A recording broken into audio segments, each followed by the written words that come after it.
Juda ham bir nozik nuqta bor.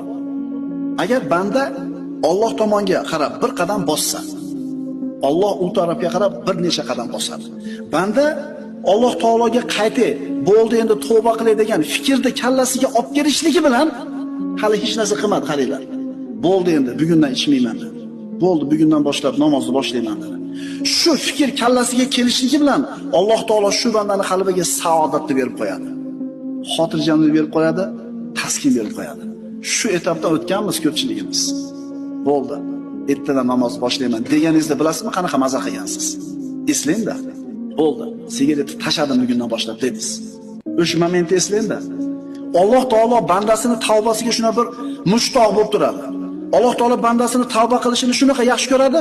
Hali hech narsa qilmadi. Nima qildi faqat? Bo'ldi.